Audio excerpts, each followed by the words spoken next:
Colony में मकान बना लो और घर के बुजुर्गों से पूछ लो तुम्हें कॉलोनी में आनंद मिलता है?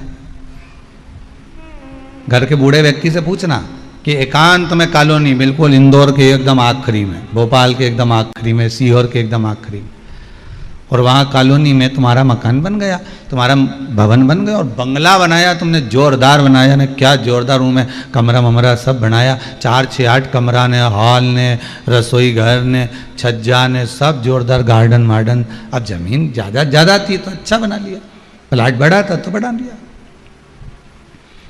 पर कभी घर के बुजुर्गों से पूछो, कभी बूढ़ों, जो घर के बूढ़े हो ना बुजुर्ग, उनसे पूछना, क्या ये अपन छावनी में रहते हैं, अपन मोहल्ले में रहते हैं, अपन जिसका जगह पर रहते हैं, बाजार में रहते हैं, इसको छोड़कर अपन सबको कॉलोनी में चल कर रहना है, तो सबसे ज़्यादा बच्चों को तो खुशी हो जाएगी, बहू और बेटे को भी खुशी हो जाएगी, पर घर का जो बुजुर्ग होगा ना उसको प्रसन्नता नहीं होगी। क्यों? क्योंकि उसको घर बड़ा नहीं चाहिए, उसको बंगला बड़ा नहीं चाहिए, उसको तो ये जो आस पड़ोस में रहते हैं, नातेदार, रिश्तेदार, कुटुंब, कबीला, मेरा अपने लोग जो रहते हैं, इनका मन बड़ा चाहिए।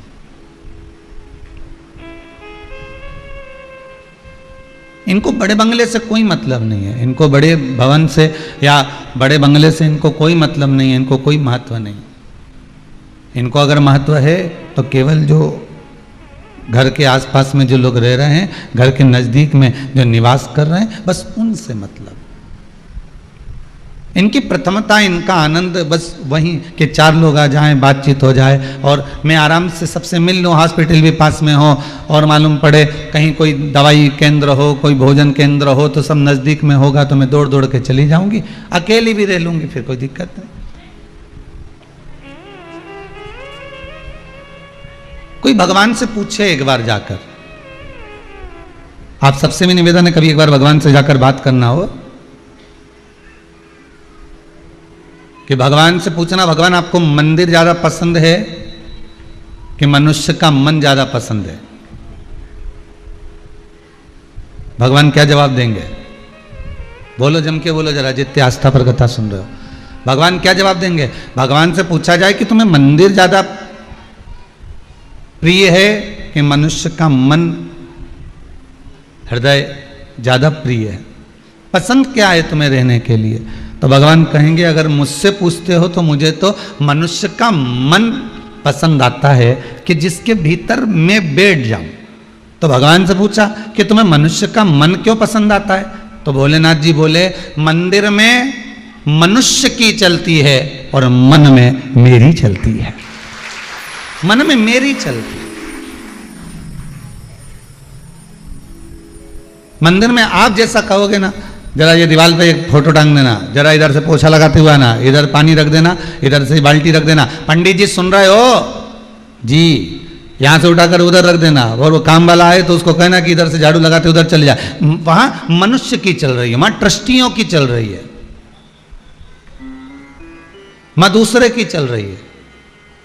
भगवान कहते हैं मुझे मंदिर नहीं, मुझे मन चाहिए, मन मेरी पसंद का होना चाहिए, क्योंकि उस मन में मनुष्य की नहीं चलती है, मन में कभी मनुष्य की नहीं चलती, मनुष्य की मन में चल ही नहीं सकती, मन में तो उसकी चलती है, जैसा वो चलाएगा। भोजन कराना है तो उसकी मर्जी, नहीं कराना है तो उसकी मर्जी, कथा सुनाना है ये उसकी मर्जी। मान लो तुम कथा के सामने टीवी खोल के बैठ भी गए, तुमने रिमोट उठा भी लिया, तुम टीवी में बैठ भी गए और तुम्हारा मन नहीं लगा तो, क्योंकि भगवान की मर्जी, और लगा दिया कहीं नाटक में लगे तो मालूम पड़े मोबाइल में देख लिया, तो ये मन परमात्मा चला रहा हो, मंदिर मनुष्य चला रहा हो।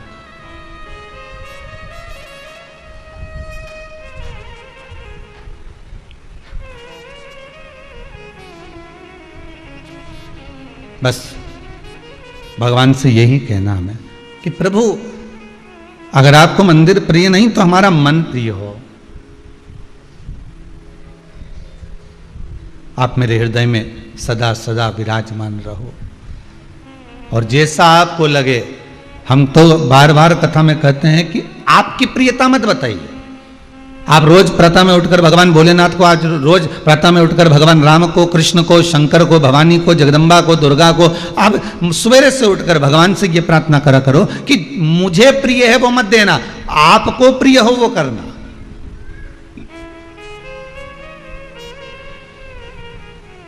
क्योंकि हम बच्चे हैं, अगर बच्चों, और एक बच्चे को आप ले गए टॉफी की दुकान पर, एक बच्चे को ले गए किराने की दुकान पर, और दुकान वाले ने कहा आज मैं बड़ा प्रसन्न हूं, मैं बड़ा प्रसन्न, आज ये बर्नियां रखी हैं टॉफी की, तुम्हारे साथ में जो छोटा बच्चा आया उससे निवेदन है कि इसमें से टॉफी निकाल ले। छोटा बच्चा कितनी टॉफी निकालेगा?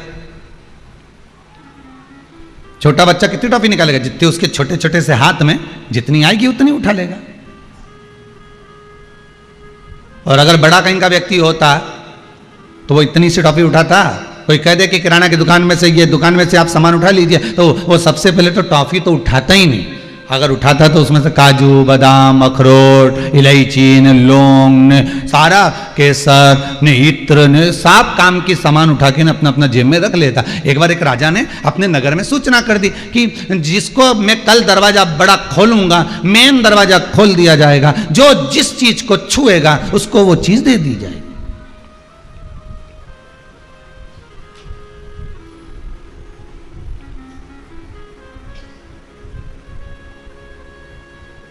कल मैं बड़ा दरवाजा खोलूंगा, जिसको जो अच्छा लगे उसको छू लेना, स्पर्श कर देना, उसको वो मिल जाएगा। अब राजा ने दूसरे दिन दरवाजा खुलवाया, सब दौड़ दौड़ कर गए। किसी ने राजा का हाथी, किसी ने घोड़ा, किसी ने माला, किसी ने कंठी, किसी ने सोना, किसी ने चांदी, किसी ने हीरा, किसी ने बीठी, किसी ने अंगूठी, किसी ने कड़ला, किसी ने महल, किसी ने सिंहासन, जिसको जो पसंद आया सबको स्पर्श कर दिया। राजा ने सबको सब कुछ देने की तैयारी कर ली। एक 14 वर्ष की लड़की, 14 वर्ष की बच्ची राजा के पास जाकर खड़ी हो गई और राजा का हाथ पकड़ लिया उसने। राजा का हाथ पकड़ा तो राजा कहता है तुम मेरा हाथ पकड़ के यहाँ क्यों खड़ी हो बेटा? एक काम करो, इतना सारा सामान है, तुम भी कुछ छीलो, तुम भी कुछ स्पर्श कर लो, जिससे तुम स्पर्श करोगी तो तुम्हें वो वस्तु मिल जाएगी, तुम्हारा बुढ़ापा आराम से निकल जाएगा, तुम्हारी जिंदगी आराम से निकल जाएगी, तुम वस्तु को छुओ। तुम मुझे स्पर्श क्यों करी हो? तुम मेरा हाथ क्यों पकड़ी हो? तुम जाओ और वस्तु का स्पर्श करिए, जाओ और वस्तु को छुओ। वो 14 साल की बच्ची ने राजा से कहा महाराज, अगर हाथी को छूंगी या सोने की माला को पकड़ूंगी या हाथ के कड़े को पकड़ूंगी या पाँव की पायल को पकड़ूंगी या हीरे के मुकुट को पकड़ूंगी तो ये हीरे का मुकुट तो 2, 4, 8 साल में, 10 साल में, 20 साल में, 25 साल में, 15 साल में बेच बेच कर खा जाऊंगी। पर आपका हाथ इसलिए पकड़ रखा है, जब राजा ही मेरा हो जाएगा तो ये वस्तुएं तो खुद मेरी हो जाएगी।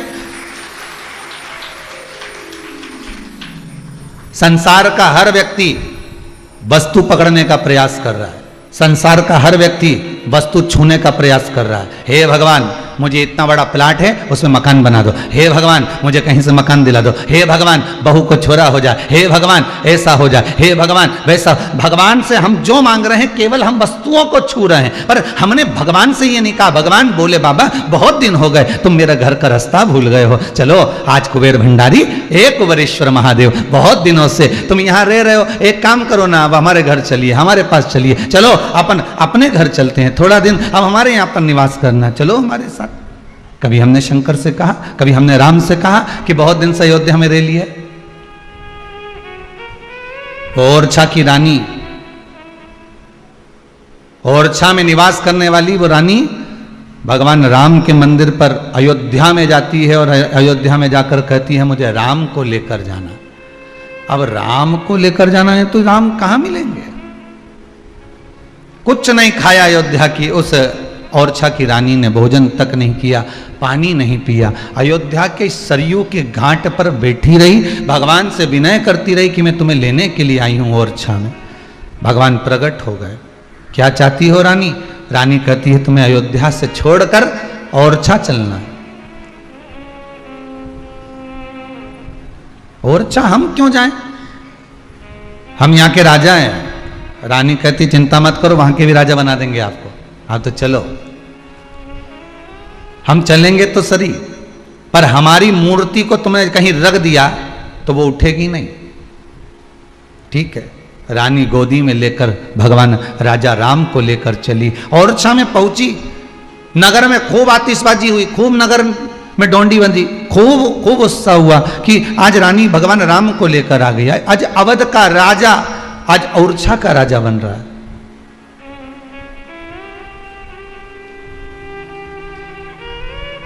आज अयोध्या के नरेश आज ओरछा के नरेश बन रहे हैं। और रानी लेकर आई, राजा से कहा मेरे को बहुत जल का प्यास लगी है, आप इस राघव जी को गोदी में ले लो। राजा ने गोदी में लेने की जगह उनको सामने एक खिड़की थी, उस खिड़की में विराजमान कर दिया और उसमें एक स्थान, एक आलय में विराजमान कर। भगवान रह गए, उठाया उठे नहीं, चलाया चले नहीं, बस रानी ने कह दिया यही अवध के नरेश सब यहीं रहेंगे, ये कहीं नहीं जा सकते। अयोध्या के राजा राम, ओरछा के भी राजा राम बनकर विराजमान हो गए। निर्मल मन सो मोहि पावा।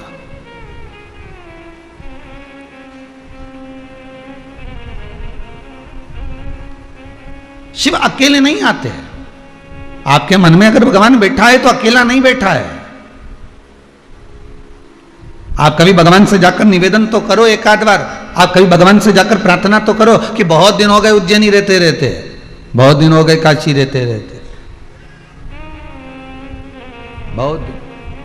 चलो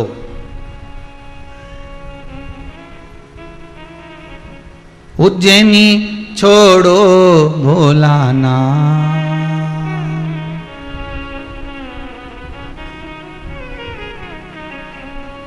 उज्जैनी छोड़ो भोलानाथ, मने थारी याद सतावे है। ओ काशी का भोलानाथ, मने थारी याद सतावे है। ओ काशी के भोलेनाथ, भाव से गाइए। थारी याद सतावे, ओ काशी के भोलेनाथ, मने थारी याद सतावे है। ओ काशी के भोलेनाथ, मने थारी याद सतावे। हिच क्या ना रोके भोलेनाथ, हिच क्या ना रोके भोलेनाथ, हिच क्या ना रोके भोलेनाथ, हिच क्या ना रोके भोलेनाथ, मने थारी याद सतावे है। ओ काशी के भोलेनाथ, मने थारी याद, भाव से।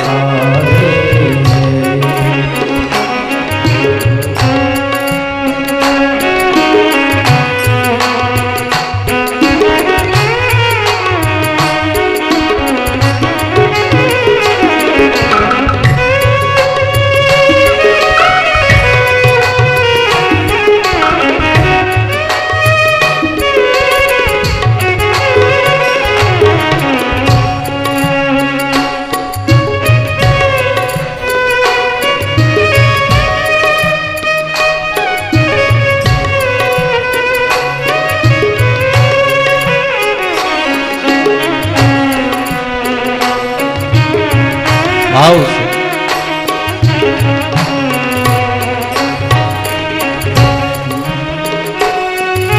बाकी सी लटक गई, नैनों में अटक गई, कब तुम दर्श दिखाओगा। बाकी सी लटक गई, नैनों में अटक गई, कब तुम दर्श दिखाओगा। बाकी सी लटक गई, नैनों में अटक गई, कब तुम दर्श दिखाओगा। आँखी सी लटक गई, नैनों में अटक गई, कब तुम दर्श दिखाना। हिचक्या ना रुके भोलेनाथ, हिचक्या ना रुके भोलेनाथ, मने थारी याद सतावे है। ओ काशी के भोलेनाथ, मने थारी याद सतावे है। उज्जैनी छोड़ो भोलानाथ,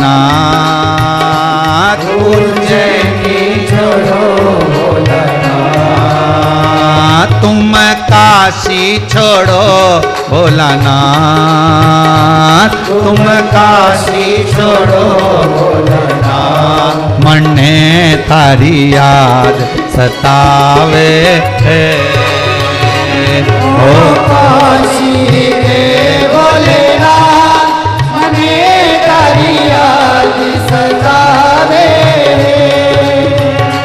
ओ काशी के भोलेनाथ, मने थारी याद सतावे है। ओ काशी के भोलेनाथ, मने थारी याद सतावे। हो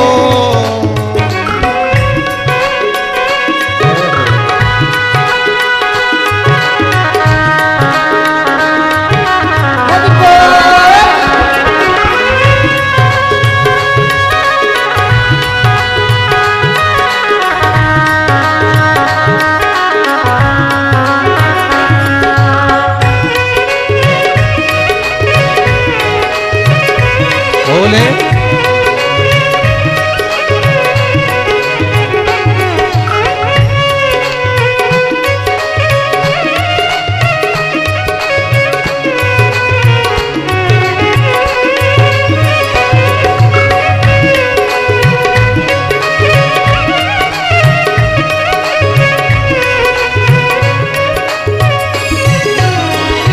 तुम तोड़े आओ भोलेनाथ,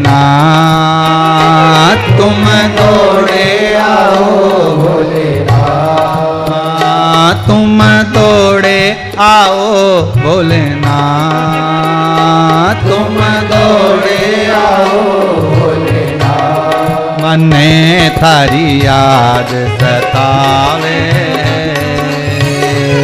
ओ काशी के भोलेनाथ, मने थारी याद सतावे। ओ काशी के भोलेनाथ, मने थारी याद सतावे। ओ काशी के भोलेनाथ, मने थारी याद सतावे।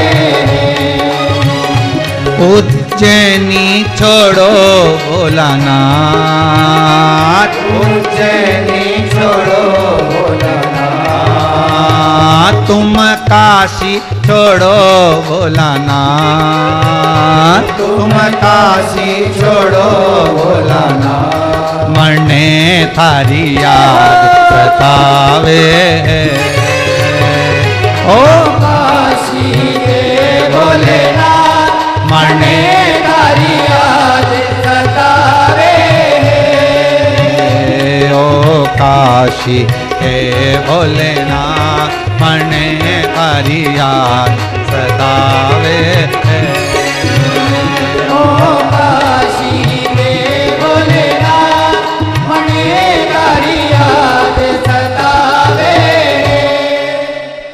भगवान से प्रार्थना कभी कर लिया करो दिल से कि बाबा अब बहुत दिन हो गए तुम आए नहीं, मंदिर से भी आप हमारे घर पर चलोगे तो ज्यादा सुख मिलेगा। इस हृदय में, इस मन में, इस चित्तवृत्ति में, इस आत्मा में परमात्मा बैठेगा, तब जाकर थोड़ा सुख का अनुभव होगा, थोड़ा सुख का आनंद होगा।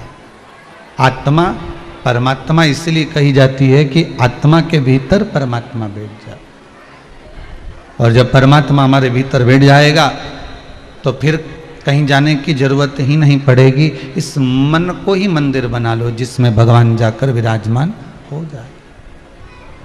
स्वयं बनाइए।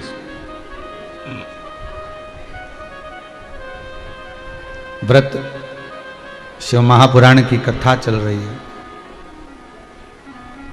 और व्रत शिव महापुराण की कथा का सबसे बड़ा महत्व अगर आप समझेंगे तो यही समझेंगे कि उपवास करा आपने, पर उस उपवास में, उस व्रत में आप शरीर को कष्ट दे रहे हो। इंद्रियां आपकी डोल रही है, वो भगवान में नहीं जा रही।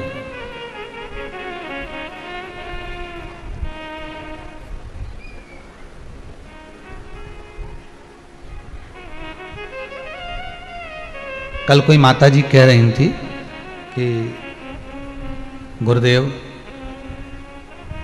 हमने गुरु जी से मंत्र लिया था। अब समझना, ये कथा और ये कथा एक ही, उसको समझ कर जरा दें। हमने गुरु जी से मंत्र लिया था, हमने कहा ठीक है। फिर अब गुरु जी ने इतना बड़ा मंत्र दिया, इतना बड़ा मंत्र दिया कि वो हमको याद करते भी नहीं हो रही है। तो क्या हम दूसरा गुरु जी से मंत्र ले लें क्या? हमने कहा ऐसा तो कहीं लिखा नहीं है कि भाई गुरु तुम 2-4 बना लो। हाँ, दत्तात्रेय भगवान के 24 गुरु का वर्णन है।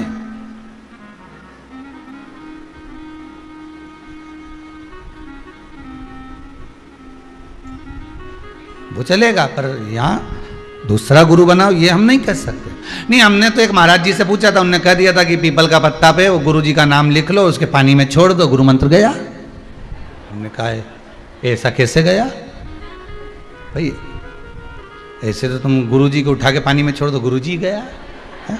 ऐसे कहने से तुम्हें किसने अकल दी है, बुद्धि, कि पीपल का पत्ता पे गुरु जी का मंत्र लिख लो ने, नाम लिख लो ने, वो के पानी में बहता पानी में छोड़ दो ने, मंत्र गया तो समझ लो बस दूसरा गुरु जी का मंत्र ले लो। हमने कहा इतना बड़ा मंत्र है, ठीक है, जो गुरु ने दिया गुरु जी के पास जाओ और उनसे निवेदन करो कि हमको छोटा मंत्र दे दो, गुरु जी छोटा दे दे।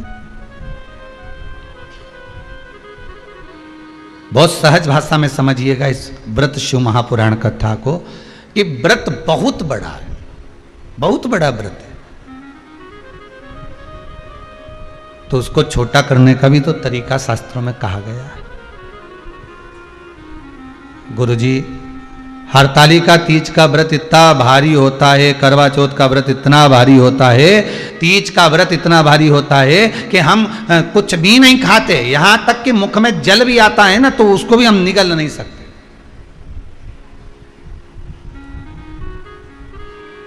अब इतना भारी व्रत,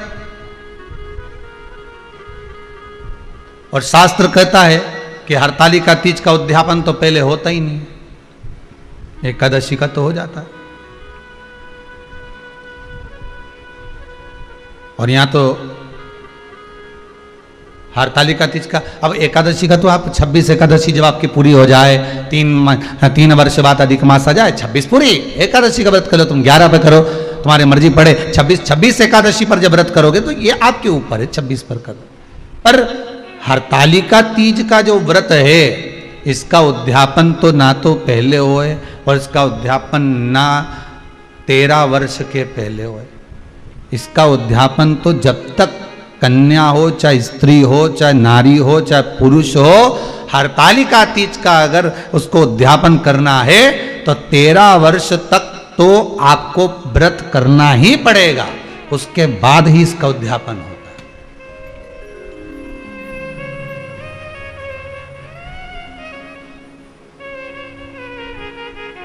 नहीं तो कहीं कहीं की माताएं तो बड़ी होशियार सोच के बैठी थी कि अब की साल उद्यापन कर, तो 13 वर्ष अगर आपके हो गए व्रत करते करते हरतालिका तीज का।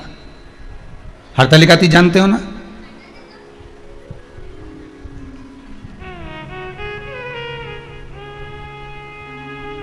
तेरह वर्ष अगर आपके हो गए भगवान की भक्ति को धारण करते करते, 13 वर्ष अगर आपके हो गए हैं भगवत स्मरण करते करते, उसके बाद में आप बड़े प्रेम से, बड़े आनंद से आप व्रत का उद्यापन करो, कोई मना नहीं, पर यदि आप उद्यापन कर रहे हो और आपका मन है कि मुझे उद्यापन करना ही है, तो 13 वर्ष तक जिस भाव से आप भगवान का व्रत कर रहे हो, साधना कर रहे हो, स्मरण कर रहे हो, उसी भाव से आप उसको करें।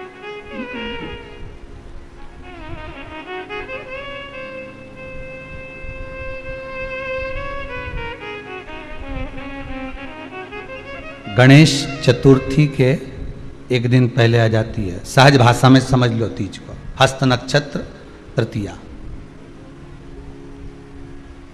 उसमें सबसे ज्यादा जरूरी है हरतालिका तीज का पूजन अगर आप कर रहे हो, और हरतालिका तीज का अगर आप स्मरण कर रहे हो, तो उसमें सबसे ज्यादा अगर कुछ जरूरी है तो शंकर भगवान जहां विराजमान होते हैं उनके ऊपर उनकी 5 कन्याओं का होना जरूरी है। मतलब ऊपर फुलेरा बंधना जरूरी। फुलेरा का मतलब जानते हो, एक शंकर भगवान नीचे विराजमान है और ऊपर जो जलाधारी बनती है ना, तो जलाधारी की जगह पर शंकर भगवान की हरतालिका तीज के दिन जब नारियां पूजन करती हैं, माताएं पूजन करती हैं, कन्याएं पूजन करती हैं, तो उस पर जलाधारी की जगह फुलेरा बनता है, मतलब फूल की मालाएं उसमें लटका दी जाती है। अब कितनी माला लटकाना चाहिए? प्रयास करना चाहिए कम से कम 5 माला उसमें होना जरूरी है, और 5 से ज्यादा भी लटकाओगे चलेगा, पर 5 से कम नहीं होना चाहिए फुलेरा। 5 कौन कौन है ये? जया, विषहरा, सामरीवारी, दौतली, देव। शंकर भगवान की 5 बेटी है। इससे अधिक अगर आप लटका रहे हो तो शंकर भगवान की और भी बेटियों का व्याख्यान है। मनसा है, अशोक सुंदरी है, ये शंकर भगवान की पुत्रियां। नर्मदा जी का स्मरण आ जाता है, नर्मदा है। तो ऐसा बेटियों का तो आप ज्यादा लटकाओगे चले जाएगा, पर कम नहीं। जैसे हरतालिका तीज का जो उद्यापन होता है, उद्यापन में सबसे मुख्य चीज क्या होती है कि जो भी आप वस्तु दान दे रहे हैं, जो भी आप वस्तु समर्पित कर रहे हैं, हरतालिका तीज के उद्यापन में जो भी सामग्री आप दे रहे हैं वो 5 होना चाहिए। जैसे फुलेरा का वर्णन किया कि फुलेरा 5 माला से ज्यादा होगा चलेगा, पर 5 से कम नहीं,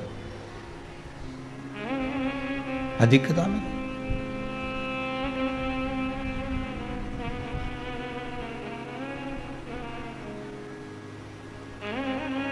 सबसे पहली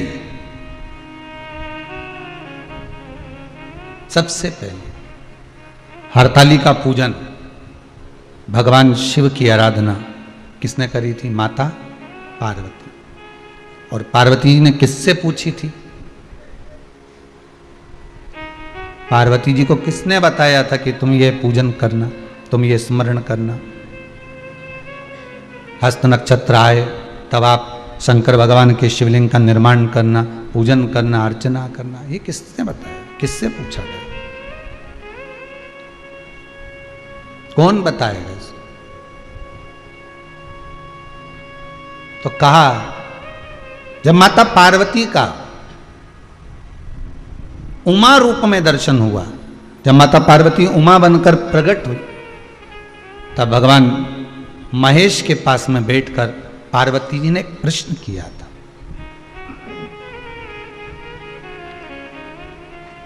पार्वती जी भगवान शिव से एक प्रश्न कर रही, महेश भगवान से एक प्रश्न कर रहे, भोलेनाथ प्रभु शंभु शंकर, हे दयालु करुणा सागर, कृपा करने वाले त्रिकालदर्शी कैलाशी, हे शिव करुणा करिए और मुझे आप इतना सा बता दीजिए कि मैं जितनी जन्म लूं, मैं मृत्यु लोक में जितनी बार आऊं, मैं इस भूमि पर जितनी बार जन्म लूं, अवतरण हो मेरा, जन्म हो मेरा, मैं जितनी बार प्रकट हूं इस पृथ्वी पर, आप मेरे पति बनकर मुझे मिले, उसके लिए मैं क्या कर सकती हूं? मैं क्या करूं?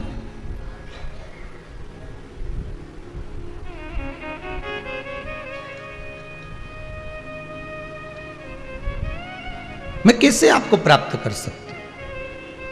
अब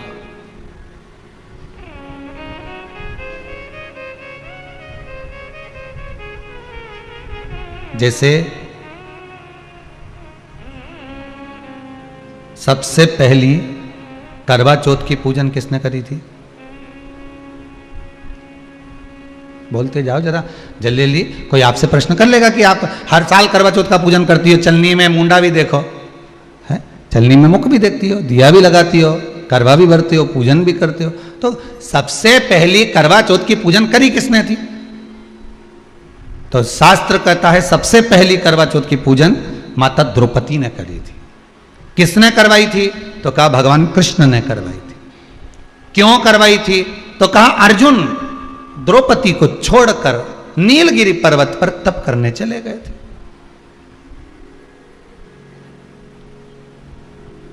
और नीलगिरी पर्वत पर जब अर्जुन तप करने के लिए गए, घोर तप अर्जुन ने करा। अब अर्जुन ने तप करा तो इसको द्रौपदी को कहीं से सूचना मिल गई कि दुर्योधन ने अपनी 2 अक्षौणी सेना अर्जुन को मारने के लिए भेजा है। अब व्यक्ति अगर नेत्र बंद करके बैठा है, साधना में बैठा हुआ है, तप में बैठा हुआ है, अपनी भक्ति में बैठा हुआ है, और कोई आया पीछे से और उसने वार कर दिया तो किसको मालूम पड़ेगा? कौन जानेगा? अब अर्जुन अगर तप साधना में बैठे हुए हैं और द्रौपदी का पति अर्जुन अगर तप साधना में बैठा और पीछे से अगर दुर्योधन आक्रमण कर रहा है 2 अक्षौणी सेना के साथ, तो कौन जान सकता? तब भगवान कृष्ण दौड़ कर गए द्रौपदी के पास में। द्रौपदी द्रौपदी द्रौपदी ने ठाकुर जी के चरण पकड़ लिए, तुरंत हाथ जोड़कर बोली प्रभु क्या बात है, आप बताओ क्या हो गया? भगवान बोलने लगे द्रौपदी तुझे कुछ मालूम है? द्रौपदी बोली नहीं प्रभु, क्या हो गया बताइए आप मुझे, तुझे मालूम नहीं? दुर्योधन ने 2 अक्षौणी सेना अर्जुन को मारने के लिए नीलगिरी पर्वत पर भेजी। नीलगिरी पर्वत पर? हाँ, तो वहां तो अर्जुन तप करने गए हैं, साधना करने के लिए गए हैं। वहां तो अर्जुन भगवान की भक्ति को धारण करने के लिए गए। तो द्रौपदी ने कहा अर्जुन अगर भगवान की भक्ति को धारण करने के लिए गए हैं और दुर्योधन ने अगर सेना भेज भी दी है, तो क्या मेरे पति की रक्षा वो परमात्मा नहीं करेगा जिसका वो स्मरण कर रहा है, जिसका वो पूजन कर रहे हैं, जिसकी वो भक्ति को धारण कर रहा है? भगवान मन में सोचे वो गया तप कर रहा है, उसी चक्कर में तुम्हें तेरे पास आया हूं। भगवान ही आया है ना दौड़ के, दूसरा कोई तो नहीं आया ना।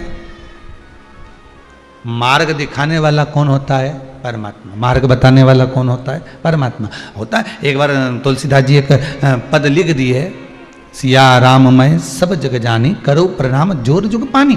जब तुलसीदास जी ने पद लिखा कि हर एक में राम समाया है, चप्पे चप्पे में डाली पशु पक्षी सब में भगवान राम समाये हैं, तो तुलसीदास जी लिखकर जा रहे थे, इतने में एक बच्चा दौड़ कर आया और आकर कहा अरे काका उधर मत जाना, तुम लाल कलर की धोती पहने हो, उधर जाओगे सामने से एक बेल आ रहा है, एक बहुत बड़ा नंदी आ रहा है, वो तुम्हें पछाड़ देगा, मार देगा। इतने में तुलसीदास जी ने कहा तुझे मालूम नहीं बेटा, मैंने अभी चौपाई लिखी है सिया राममय सब जग जाने, अभी मैंने चौपाई लिखी सब में राम है, तो बेल में भी तो राम होगा, नंदी में भी तो राम होगा, वो मुझे नहीं मारेगा। तुलसीदास जी आगे बढ़े, बेल ने सींग से उठाया, तुलसीदास को पटक दिया, और बाबा तुलसीदास जी को जैसे ही पटका, तुलसीदास जी दौड़कर गए, सीधे पहुंचे गंगा के घाट पर, कलम उठाई, जो चौपाई लिखी थी उसको काटने लगे। इतने में हनुमान जी महाराज आकर खड़े हो गए, काट मत देना, रामायण की चौपाई एक मत काट देना, बिल्कुल मत काटना। तो तुलसीदास जी ने लिखा, बोला मैंने चौपाई लिखी थी सिया राम मैं सब जग जानी करो प्रणाम जोर जुग पानी, सब में मैंने राम देखा, तो फिर बेल ने मुझे क्यों मारा? हनुमान जी बोले तुमने सब में राम देखा, बेल में भी राम देखा, नंदी में भी राम देखा, तो उस बच्चे में राम क्यों नहीं देखा जो तुम्हें बताने आया था कि उधर मत जाना? बोलने तो आया था ना तुम्हारे पास में कि उधर मत जाओ। भगवान अपना असली रूप रखकर कभी तुम्हारे सामने नहीं आता। अगर भगवान असली रूप रखकर आ जाए, 4 हाथ लगाकर, सुदर्शन चक्र लेकर, त्रिशूल लेकर भगवान तुम्हारे पास में आ जाए और आकर तुरंत तुम्हारे सामने खड़ा हो जाए, तो तुम तो सोचोगे कहीं नाटक वाला आ गया, 10 रुपए निकाल के पर्स में से लाओगी और तुरंत दे दोगी, ए बाबा लो 10 रुपए लो, चलो यहां से बढ़ो। तो भगवान कभी ऐसा रूप रखकर नहीं, असली स्वरूप में तो भगवान आता ही नहीं है। भगवान तो आपका कोई अपना बनकर, कोई रिश्तेदार बनकर, जब तुम्हारा कोई काम अटका हुआ है और वो काम तुम्हारा